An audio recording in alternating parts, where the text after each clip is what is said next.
Hello and welcome to the Immaterial Podcast, where we explore the front page and the footnotes to discuss accounting, the law, white-collar crime, and everything in between. I'm your host, Chris Ekimoff, and today we're back with a Use of a Specialist episode, where we push an episode of another podcast in our feed for your enjoyment and consideration. Today we are sharing an episode of the Fraud Talk podcast from the Association of Certified Fraud Examiners, or ACFE. Fraud Talk is the monthly podcast of the ACFE, breaking down case studies, talking with the anti-fraud industry's leading experts, and giving listeners more tools to spot, fight, and prevent fraud. In this episode of Fraud Talk, my friend and ACFE Communications Director John Duffley welcomes me as a guest for a conversation on career development, personal branding, and professional viability in the anti-fraud field. I really enjoyed speaking with John about my career journey, how I fell backwards into social media, and how it helped drive some of the more meaningful connections of my career.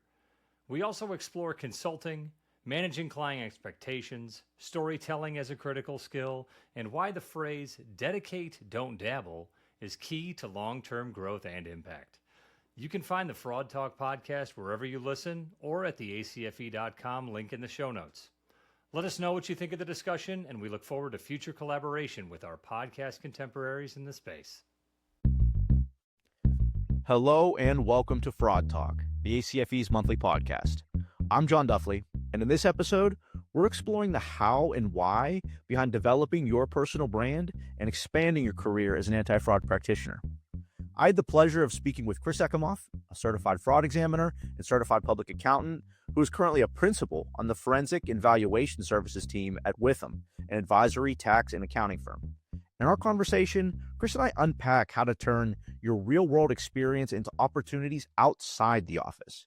Chris has an incredible career story, from serving as an expert witness to teaching at George Mason University to co-hosting the Insecurities podcast to speaking at conferences and events around the world. Chris's career path really provides both inspiration and a blueprint for anyone who's looking to expand their reach and give back as a subject matter expert. I hope you enjoy this episode. And now, here's Chris Ekimoff. All right, Chris, appreciate you setting time aside to join me today for this episode of Fraud Talk. I think this is appearance 3 for you all time on the podcast. So I think you're getting up there in terms of special guests for us. That sounds right, and I'm glad to be back. Obviously, the Association of Certified Fraud Examiners is near and dear to my heart, an organization I've been a part of and really appreciated for the better part of, I'd hate to say, 15 to 20 years now. So dating myself a little bit there, but I'm definitely an avid listener of Fraud Talk, even on the episodes you aren't kind enough to have me show up on. So great to be with you, John. Yeah, appreciate it. Well, so yeah, I want to talk a little bit about, career development, professional, building your personal brand, I think is something, especially for anti-fraud professional, maybe in the last 10, 15 years has really started to become an opportunity. Again, podcasting, creating content, but also getting on the speaking circuits, authoring, and again, we'll get into your experience a little bit, but all the different avenues kind of take what you do and make yourself, a little bit more of a brand, right? And kind of get yourself out there, stretch your legs, try some things out. So when we met a few months back, I really enjoyed, Chris, your perspective on, being a vocal leader, sharing knowledge, kind of giving back in all those different ways. So I was wanting to get started. If you could share a little bit about, just for our audience who maybe haven't had a chance to meet you, know a little bit more about you, just some of your experience and some of the, I would say, other things that you've kind of tacked on in addition to some of your full-time roles throughout your career. Yeah, I'd love to. So I originally got started in kind of the fraud world straight out of school. I was misty-eyed and hypnotized by 2 special agents who came and talked at our fraud examination class in college and knew that, this kind of career about making arguments with financial information, whether it be in a courtroom or through a fact pattern, was kind of interesting to me from that puzzle-solving topic. So I'd like to say I've been a fraud guy since the beginning for my career, and not everybody follows that same path, but I've always thought about ways in which to describe kind of that interesting idea that we sit in our careers as a nexus point between a lot of other information. Again, to date myself, I was around when Twitter, now called X, was first started. And I remember kind of looking at my feed one day and seeing that I read things from the ACFE. I had things from the AICPA, the Wall Street Journal, a couple of other kind of thought leaders in the forensic accounting space, and thought, this is like an interesting grouping, right? Like not everyone's going to have that Venn diagram that overlaps between all of these disparate sources of, behavioral economics and hardcore debits and credits accounting, and then, the latest enforcement action from the SEC. And that's what really kind of kicked off my mind of, this is a unique, connection point between all these different sources. Maybe I have something interesting to say. So it started with just kind of resharing that information on social media, retweeting, maybe writing up a post on LinkedIn about, a recent Netflix series that came out back in the mid 2010s called Dirty Money, right? They highlighted an episode of different types of kind of highline frauds that were happening around the country and around the world back at that time period. So that to me was really an interesting point to start talking about. Maybe Chris has something interesting to say here. And that, John, to your point, has really blossomed into a lot of different, I call them hobbies or activities, right? You could call it work, but I think I have a little bit too much fun doing them.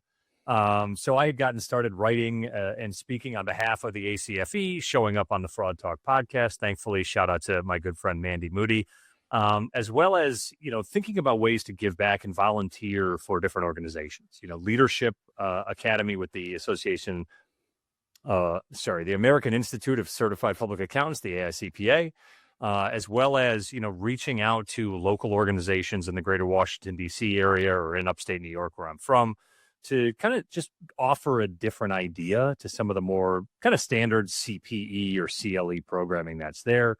And again, that has grown over time. I was lucky enough to run into a stranger at a conference. I know Kurt will appreciate being called a stranger today, who became a really good friend of mine. And he and I helped launch a podcast with the Practicing Law Institute called Insecurities, which was all about securities enforcement, accounting fraud, regulatory issues, a little bit of stuff that Kurt was very comfortable with, a little bit of stuff that I was very comfortable with, and kind of merging those together. I've also helped support a variety of organizations in the greater Washington area with the Virginia Society of CPAs, with the Greater Washington CPA Society, the chapter of the Association of Certified Fraud Examiners in DC, great organization for those of you inside the Beltway, as well as when my wife and I transitioned back here to Buffalo, New York, where we live now during the pandemic, getting involved locally here. And it sounds like a lot, but each of those activities is maybe a couple of hours a month, right, in aggregate together. But it helps identify, continue conversations, almost give you an excuse to reach out and talk to folks about the type of work you're interested in.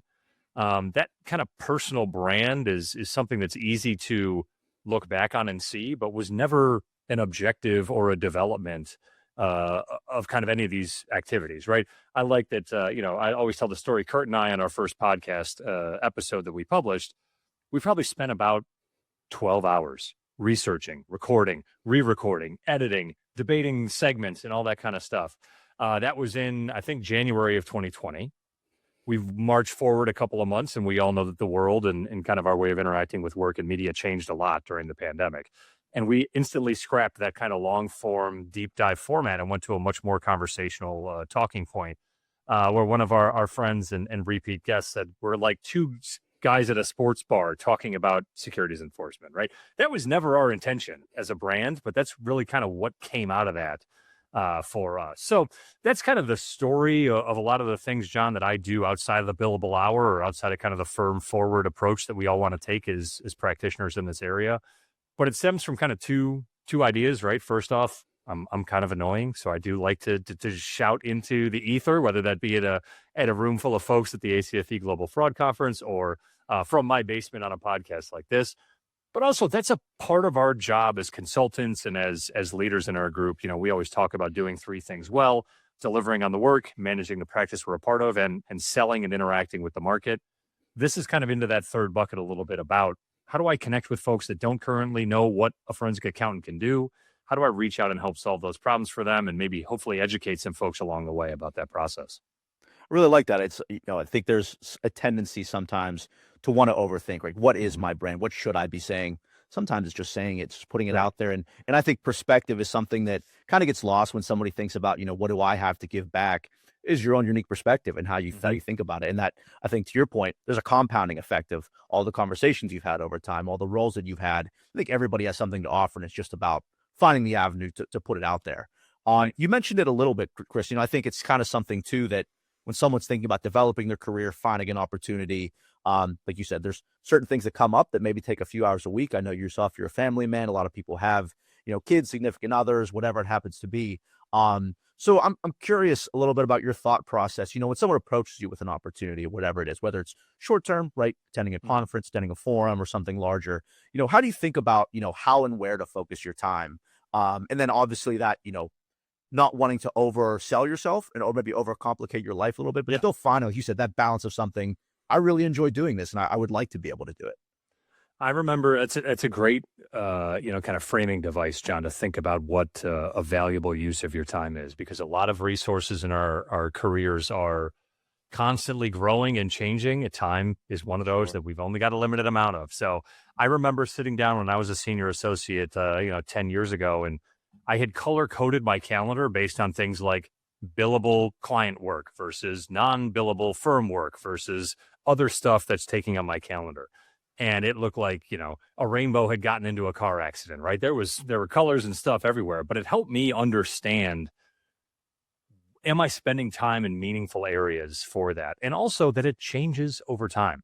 Now, I don't sit down and color code my calendar today, but that idea of, I've come up with an opportunity to write something and they'd like to see something be published in the next 3 months. Okay, I can think about that from what is meaningful today. How do I fold this into a broader strategic plan about interacting with the market or being relevant, as well as gives me a little bit of breathing room to make something happen. When the ACFE calls and says, hey, Chris, can you jump on a webinar next week? I'm there, right, John? Because that's a great organization and I see the value in how I can participate. It's a lot different than maybe a cold solicitation from someone on the internet who has seen something and said, hey, Chris, we'd love to have you participate. I want to do a little more research there too. But it is kind of thinking about how you evaluate those opportunities. I like to build off of, at a prior firm, I worked with a great marketing professional named Terry Fisher. Hi, Terry. Terry talked about really trying to do two things. One, either enhance, the image of eminence that you might have in a specific area. So how do you sound smart, demonstrate your knowledge, or interact with people that help build that personal brand?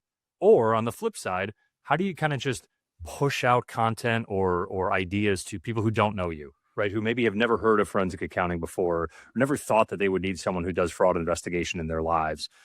And that first piece, right, can be more technical, more driven, more strategic. That second, you should almost lean a little bit away from that and make it more accessible and more, maybe interesting to the average person instead of the hardcore litigating attorney who really needs to know what this issue is about.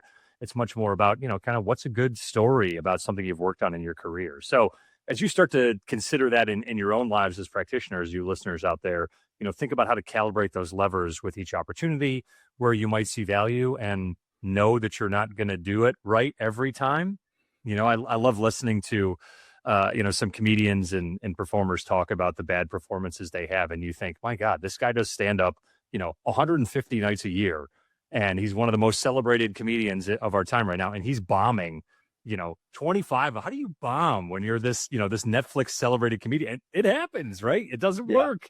And that's okay. But being able to be a little bit brave in those areas to demonstrate, what you think is a meaningful message is always going to be a good thing to do.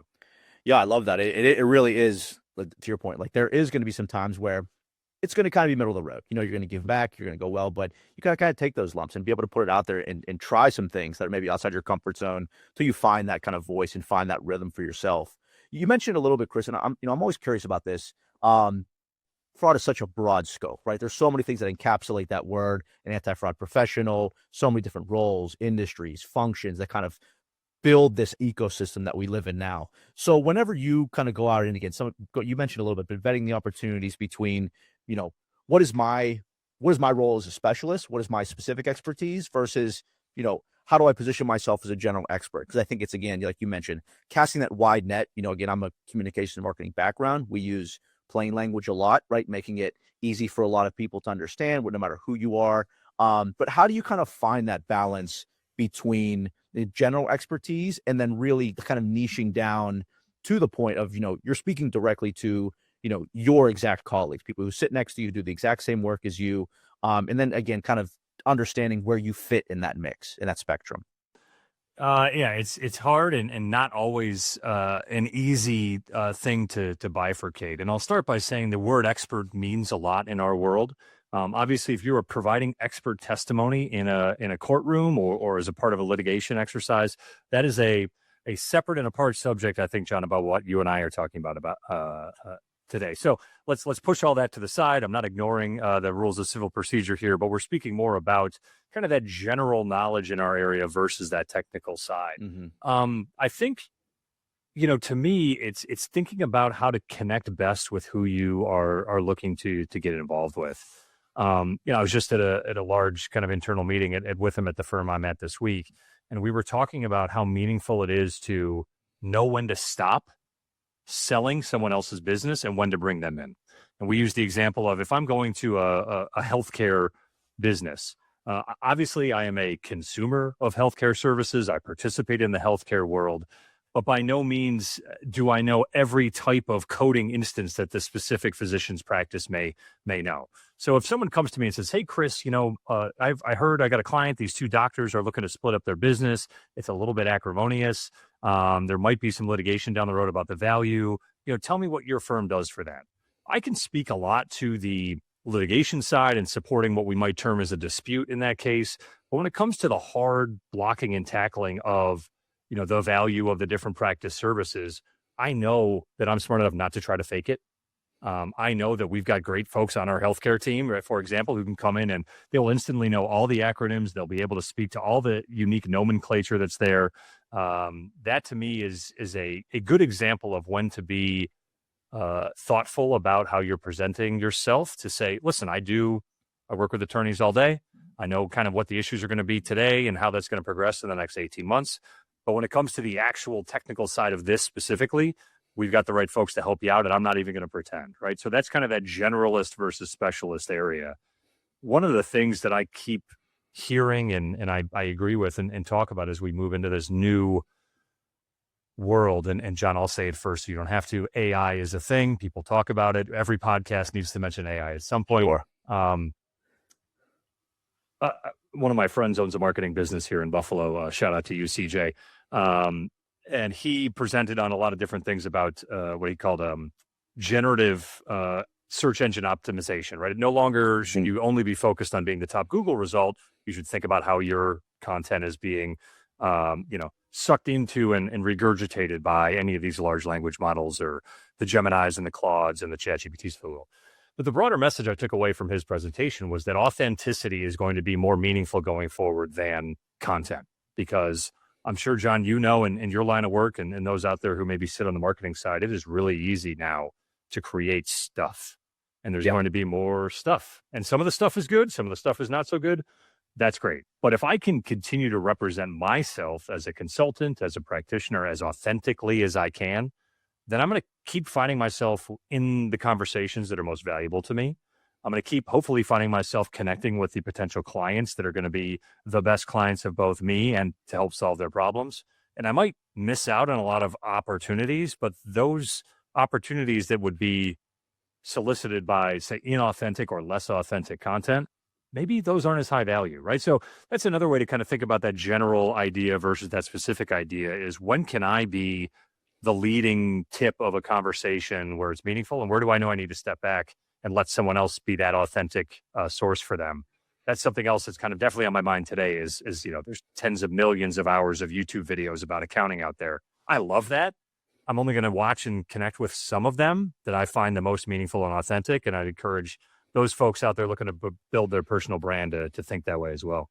Yeah, it's funny, but one of our first conversations, we actually talked about this topic, right, is using AI to kind of craft a voice on social media was kind of the topic of discussion we were having. And I think it's interesting, right? You mentioned, you kind of hit the nail on the head, is that uniqueness, that individuality, that authenticity is going to usurp that 10 times over. You can use chatbots to give you great answers and be able to provide you something, right? To your point, just putting stuff out there. But what you have gets lost in the wash there. And there's a big push, right, in communications, for example, put in, get out, and then edit. And I think even that, to an extent, is kind of distilling down the point, right? You're kind of losing the message in translation there. So kind of a little bit of a pivot to that point, going back to our conversation about using AI, using some of these tools to kind of create a social brand for yourself and be able to create content for somebody who maybe is uncomfortable, right? And LinkedIn is obviously a huge opportunity for people to make connections. I can connect with someone halfway around the world and have a conversation in real time. It's such a powerful thing. But, I'm curious because, you had a really, I think, good perspective on it of just being yourself and being able to organically connect with people. Again, going back to when we first started talking, Chris, and, I'm curious, what advice you would give to somebody who's an anti-fraud professional who's looking to get more out of social media. And that serves a lot of purposes, right? Whether it's connectivity, whether it's just, sharing information, writing, whatever it is. But how would you kind of approach that for somebody who's just trying to make the most out of it? Yeah, the phrase that's sticking with me recently, coming again back from this large internal meeting, is people are good at the areas that they dedicate their time to. And we talk about the use of AI, we talk about the use of social media, we talk about some of the internal tools at our firm. And the kind of a catchphrase I came up with is dedicate, don't dabble. If you want to get a lot out of social media, make it a part of your week. Yeah. Don't just dabble in it and then say, oh, I don't know why no one's reaching out to me, or that post that I did once, the only thing I put up for 6 months only got 2 likes. I don't think likes are a great measure of everything, but I would think if you want to take what is a powerful resource for connection, John, as you just described, and make that a part of your practice development or your personal branding, be strategic and dedicated to it, right? Make a plan, stick to the plan, post once a month, post once a week, think about the types of things you want to say or the types of people you want to respond to you, and go see what they do.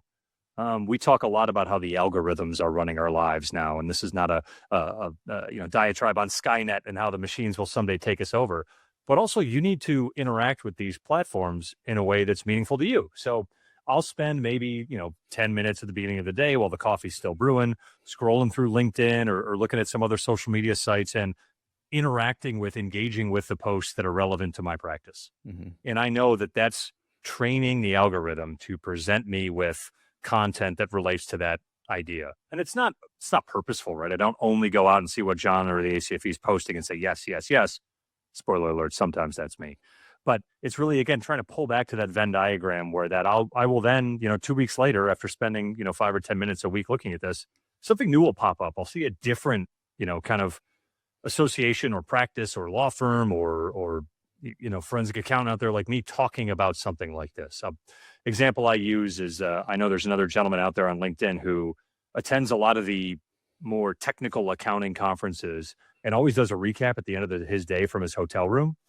And I used to sit there and think, man, this guy's really missing it if he had a little bit better background, a little bit better setup. But after spending more time connecting with him and seeing his content, I know that it's more about, I'm here, I'm on the ground. This is an important thing to share with you right now because it happened 90 minutes ago, and this is what I got. It's kind of that Billy on the street almost, although Billy Eichner's got his own thing.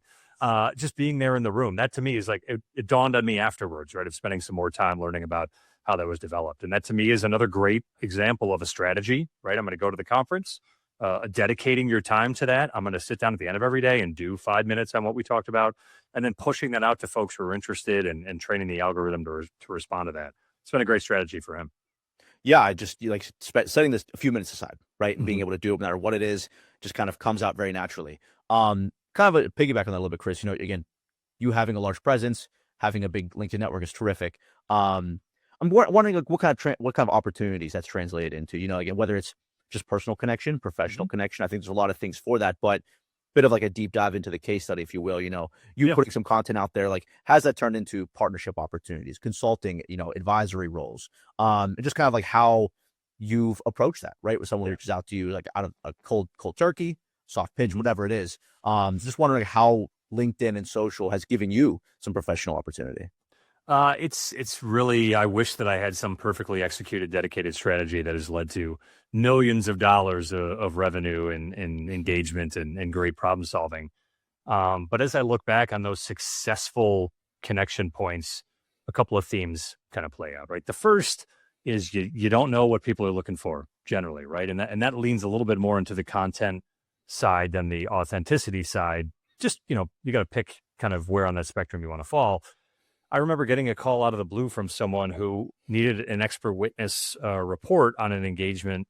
And the reason that my name came up is because for 2.5 years or so, I helped write exam questions for the CPA exam.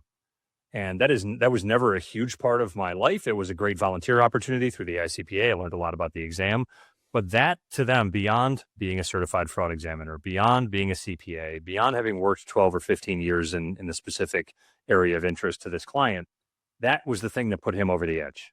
And I had no idea that would ever be relevant to a potential sale for that client. So you don't know what's out there that's going to draw attention to you, but being as authentic as you can and making sure that that hits the mark in what you're sharing is, can lead to a lot of different things. And that's kind of that, be in the room, be creating this stuff because you don't know what might be out there. The second piece too is that I like to call the law of large numbers, is that it takes a lot. I don't know, John, I know you guys at the ACFE in marketing especially track these kind of stats of like, what's the average successful email campaign open and click-through rate? We're talking single digit opens and 1% or less click-throughs. Yeah. And that's a great campaign. And maybe that's more of a acknowledgement of how we operate as a society with email. But the idea is that, just sending it out to 2 people and waiting for a response isn't going to bring about kind of the response you need. So an example I use along those lines is it took us about 1.5 years to really hit our stride in the podcast that Kurt and I put together. And hopefully Kurt would agree with that metric. And I remember getting an ask from someone who listened regularly, said, "Hey, I've got a meeting tomorrow with a client who wants to talk about ESG. I don't know anything about ESG. It sounds like you guys might. Have you ever done something related to that?" And, not 4 months prior, we had recorded a full ESG and environmental, social, and governance related episode. And I was able to quickly send that to that person. They then looked smarter in front of their client. And that's someone that I've stayed in touch with about technical topics ever since. Again, we didn't set out to say, let's do an ESG episode and then wait for the calls to come in. But we had enough at-bats and enough kind of topical, kind of support and, kind of veracity from what we've done where people knew, okay, if these guys are out there and they know something, I need a 30-minute primer on what ESG is, they might be the ones to get to. So those are 2 kind of examples of things that have led to meaningful relationships. Some of them have yielded consulting engagements out of those relationships. But I think too, not trying to make things transactional is super helpful. I like to say that it takes 10 times of sitting down with someone before you actually know what they do. And sometimes I'll pick on Kurt again. I still don't know what Kurt does all day. And we've talked almost every day for 5.5 years on our podcast, right? So the stuff that we get involved with, it can really take a lot of time to unfold where you can be helpful and what's going to be a meaningful connection for you. That to me is another thing that social media can help short circuit a bit, because you can get out there and see a lot of the content other folks have put out there, or like you said, have those connections from people halfway around the world who are interested in learning more about what you do. And you've already kind of skipped the first 2 or 3 get to know you meetings because of what you put online. Yeah, absolutely. It's funny talking about the ESG example. I think that's it kind of encapsulates, right? I don't want to misattribute the quote, but don't get ready, stay ready, right? And putting things out there and really just making yourself available. And there's the kind of an adage I had an old professor way back in school that told me is, as coming up as a journalist, is 10% of what you do is going to drive 90% of your attention, right? You're going to put a lot of things out there that you think are going to light the world on fire, and they're not going to get to the right people. Right. You're going to have a casual conversation that, like that example, you don't know what's going to happen with it. And suddenly it's going to translate into something you didn't even see coming. So it really is I think going back to the beginning and that philosophy of don't worry too much about, what you're saying or how you're saying it. Right. Just be your authentic self. It will come across. Lean into who you are, and it's going to be very obvious very quickly that you're, as you put it, quote unquote expert, but be able to provide the insight I think someone might be looking for. So Chris, going from social, I think, into, we obviously live in a hybrid world. Everything we do has 2 phases now. I think social capital is really a good part of kind of building a personal brand, but I think it's enhanced tenfold with some of those in-person opportunities, building rapport, having authentic conversation, and kind of taking that next step. I think when you're starting to engage with, a group of people, right, at the ACFE, the professional associations, taking that next step and understanding how your interests align with what they might be looking to do with you, or what you could potentially do with them. So it's always not about finding an opportunity, but finding the right one. So I'm curious, and I think people who have been listening to us for 25 minutes or so, maybe the first time hearing you, I don't think it's a spoiler to say you're very charismatic. You're very easy to have conversations with folks. I didn't hear that from you, John. But so when you think about kind of in-person networking and how that compares, I don't know if it's necessarily one right or wrong answer here, right, but how does in-person kind of add that value for again, just showing yourself and kind of understanding more about who that other group or that other person is, what their interests are, and kind of developing those meaningful relationships. I like to think about it in kind of the nature of the work that we perform here in kind of this fraud investigation and litigation society. And maybe this is unfair. This is Chris's way of thinking about it. Am I going to want to be in a conference room with this person at 12:30 a.m. in the morning, the day before, or I guess the morning of technically the trial? And a lot of the people that I interact with on a regular basis fall well within that range, right? Not that I want to spend every night working late with Attorney John or Investigator Susie or whomever, but thinking about how you can identify kind of a counterpoint in another that's going to lead to a meaningful conversation. So we were just talking this week at this meeting about kind of business development generally, and especially to some of the younger folks out there, if you guys are earlier in your career listening now, and you're attending the Global Fraud Conference from the Association of Certified Fraud Examiners. Quick plug. It's in July of 2026 in Boston. Great time to be in Boston. Don't be there in January or February. But going to that conference, right, there are thousands of people and potentially hundreds of meaningful connections that you can make. I like to tell people, just try to make a meaningful connection with one person each day that you're there.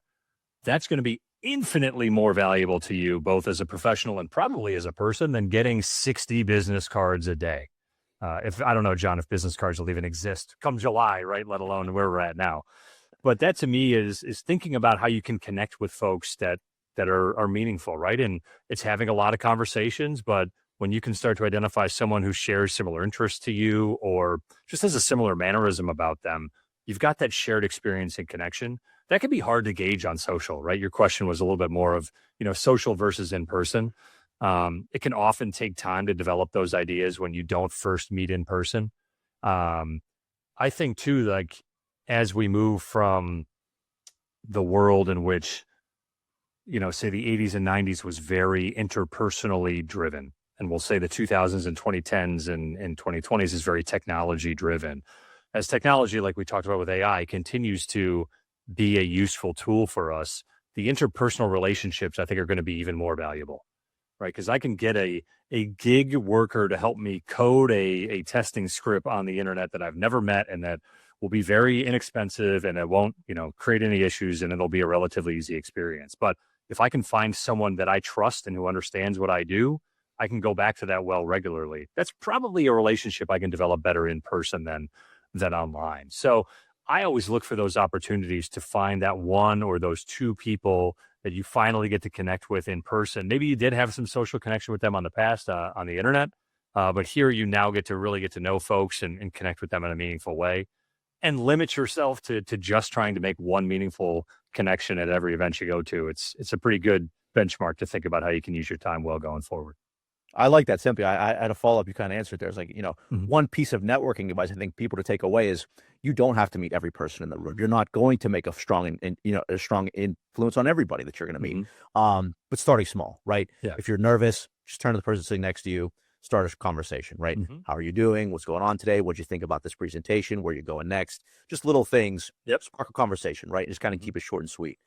Where did you get that sweet ACFE t-shirt? Things like that'll come up throughout the conference. Whenever you think, Chris, so and kind of going back to your experience a little bit, I think, someone who has an appetite for new experiences and perspectives, like probably finds their way into a consulting role and being able to work with different clients. And again, going back to your experience right now with them, and I know you've had a lot of different consulting roles throughout your career. What have you learned about client work and consulting that surprised you? And I think maybe offer something a little bit different from someone who maybe works in-house, is working for the same organization, the same team every week. What was client and consulting work, like I said, kind of surprised you? Yeah, and I think that maybe you can call me a general expert on this topic, John, because I live with a CPA, my wife, who is in-house at a business right now. So we often talk about the challenges of both of our jobs. For me, I think the consulting world, especially when it comes to the litigation environment or the fraud investigation environment, rarely are you going to be dealing with a regularly occurring fact pattern, right? There's always going to be some nuance or some issue. I have been constantly surprised at the lack of creativity with some of the fraud cases I've dealt with but how every one of them can be challenging. You know, I had thought, like I'm sure most 22-year-old business school graduates said, you know what, after a couple of years, I'll have it all figured out. I'll hit 2 hotkeys on my keyboard and the report will be written. That's not the case, right? Being able to align our expectations to the needs of our clients and really listening instead of just hearing, you know, what's going through your client's mind is something that is constantly challenging, and that it's not Sisyphean in any degree, right? We're not redoing the same task. We're thinking about how we can be better and learn better along there. And it really is kind of that at-bats theory of the more times you're stepping up to the plate, the better prepared you're going to be for whatever comes out of that issue. That is very scary, right? There's, you know, early in my career, when you start to transition from that, say, senior associate to manager role, and you start overtaking a lot more of the client interaction, the relationship. I remember sitting in the first meeting that I didn't have a partner or a leader with me. That is scary, right? It's just, am I going to take enough notes? Am I going to take too many notes? Are they going to like me or are they not going to like me? Have I already screwed up this entire project, or should I have been done yesterday, right? All that stuff kind of flows through your head. But knowing that, you know, I was always blessed with, and I'm sure many of you out there are as well, folks will never put you in a position that you're not ready to perform in. Thinking about the objective of what each of those meetings is, or each of those touch points are, can really help frame up the work that you're doing, and kind of give you that endless energy, or that ability to consistently perform as a consultant in a lot of different avenues and a lot of different ways that, to me, I find a lot of joy in. I got a really good friend who's a healthcare auditor at a Big Four firm in Pittsburgh. He's had the same client for almost his entire career. That to me sounds like a nightmare, right, John? You and I know each other a little bit. You know me, sitting in a chair for 40 minutes is hard, let alone being at the same client for 18 years. But Sure. that's what drives him. He loves the strength of the relationship. He loves the new challenges that come from that repeat audit. That's awesome. So that kind of self-awareness about whether it's in-house or externally, you know, can really help you think about your career in a way that adds a lot of value in how you spend your time and where you put your focus. It's really, I think, the clients that you could best connect with, right? And you know, Yeah. one of my thoughts as you were going through that, Chris, is managing expectations with different clients, right? Everyone who Yeah. comes in is going to have a different perspective, different needs, different ways that they prefer to do their work, right? Mm-hmm. So, you know, as you're kind of, you know, onboarding a client, doing that initial assessment, kind of going through their goals and what they hope to get out of it, you know, how do you manage expectations? I think specifically with the caveat of someone who maybe doesn't align with you know, how you might think about, you know, how you might want to approach something, how you maybe have found success in the past and you need to deviate from that a little bit. How do you manage those relationships? Carefully, John, carefully. I think being intentional and honest is always going to win the day. I always like to let my clients know that, you know, the situation you just presented with me, say we're thinking about cost-effective fraud risk mitigating controls that we can put into this process. I like to say we're going to give you a variety of ideas here. Some of them are going to be cheap and easy. Some of them are going to be expensive and difficult to implement, but they'll also follow a scale of effectiveness, right? So trying to frame up expectations with a client to say, sure, we can be done in 2 weeks and give you a $5,000 answer, or we can be sitting sidecar with you for 3 months and give you a whole new process and procedure that's really going to help. Letting them choose along the way too, and work through that is very helpful. And then also, I think over communicating the idea, you know, there's kind of a stereotype out there for folks who've had a bad relationship with a consulting firm in the past, fraud related or otherwise, is, you know, you sign up for something, they promise you the world, and then they put a bunch of young guys and girls on it who know nothing about the project, and that no one talks to them for 3 months, and then they get a huge bill and a solution they don't want. I mean, I think that stereotype's unfair, but also there's ways to make that stereotype go away. I have a weekly call on my calendar for every client I have to touch base with them for 10 minutes. Here's what we did last week. Here's what we're planning on doing next week. You know, here's what our fees are incurred to date, right? Just so there's no kind of surprises that come along, or, you know, projects often go off the rails. Hi, today's Tuesday. The project is now officially off the rails. It took us 3 weeks. Everything was going fine, but yesterday this happened. Here's our responses to that. I think the other adage to think about too is always approach your client with solutions, not just problems, right? They don't want to hear it's hard because the data is messy. They don't want to hear that it's going to be a lot of late nights because the deadline is coming up. How do you couch those real conversations that are true statements in a way to help a client understand the ways to work around that. Here's the new technology solution we didn't think we'd use, but now we're going to have to if we want to meet this deadline. It might be a little uncomfortable, but we got to get it done. Or, this has now gone from a 2-week issue to a 12-week issue, and you think you should call your regulator. Here's how we deal with this in these cases. Here's how we've done it in the past. Being able to have that spectrum of choices that a client can respond to is a lot better than, hey, this is hard. I'm sorry. It's going to be twice as expensive if we're not done. Never a good way to interact with a client, especially on the consulting side. The creativity, I think, is something that anybody with an appetite for it, I think, can find plenty of it in doing consulting work and working with the clients and doing that. Chris, I think we could talk about. I could ask you 1,000 questions. I think we were at dinner in November until about 1 a.m, John. So you're absolutely right. Yeah, they had to kick us out so they could close up. All right, to close off, Chris, I want to do a quick lightning round. Just a couple things. Anybody listening, obviously, some quick takeaways for them.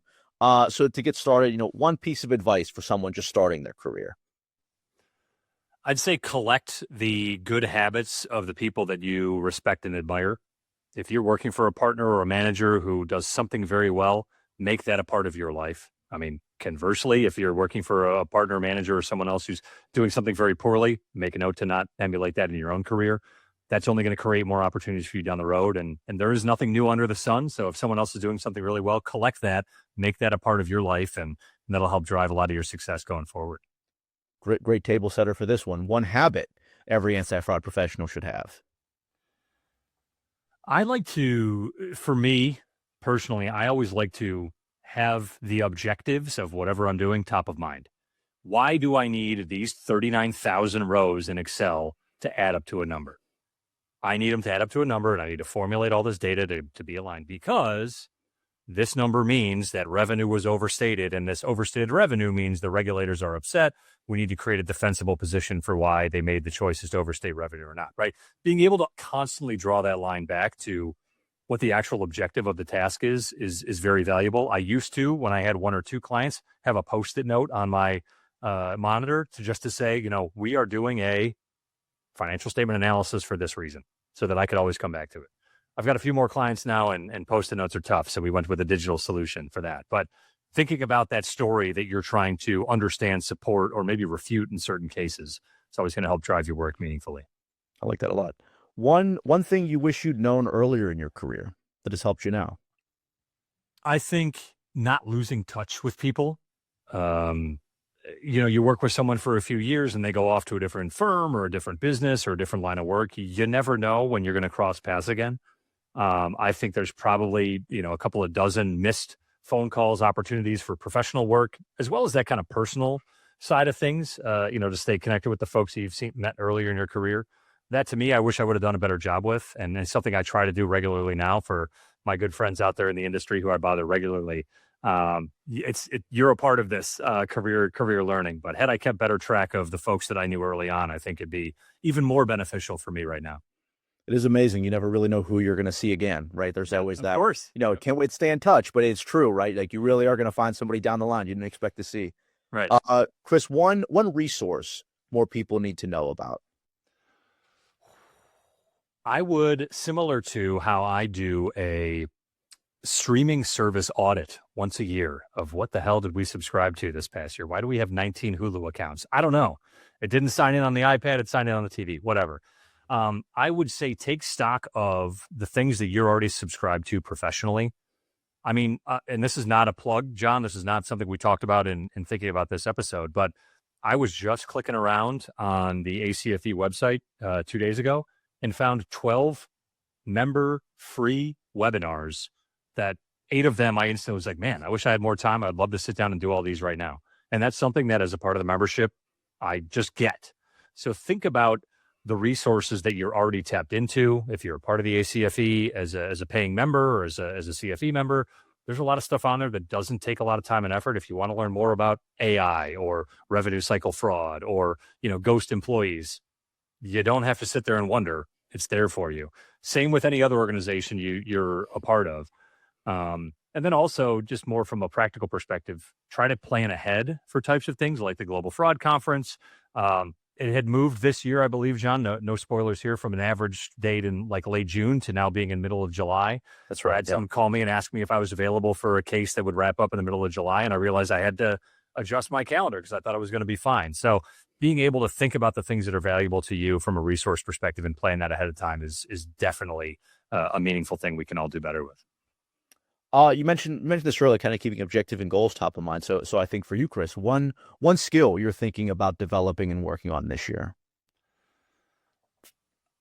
Kind of following the same vein of where our services are going to be valuable as technology continues to do a lot of work for us. Storytelling to me is one of the things that we can always do better with. Obviously, from a trial perspective, a testimony perspective, being able to communicate with a jury is the highest use of what we can do.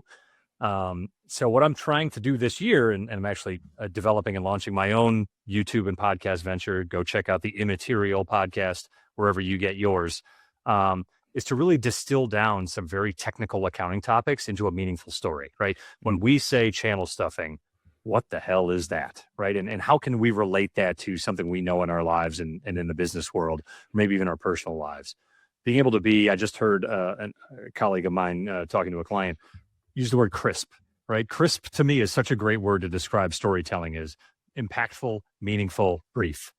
If you can do those three things, I think that's a skill that I'm looking to develop and continue to develop as we move forward this year. John, I can fill time as we've done here on this podcast. So if I could be crisper, I think that would be a great aspiration for 2026.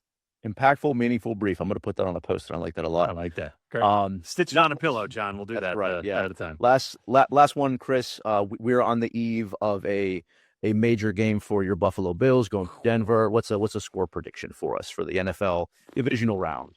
I think we're going to see, unfortunately, probably more field goals than touchdowns. You've got one of the best lockdown defenses in the league. I think 68 sacks for the Broncos, which is near a record on the season. That scares me for our very tough and amazing quarterback, Josh Allen.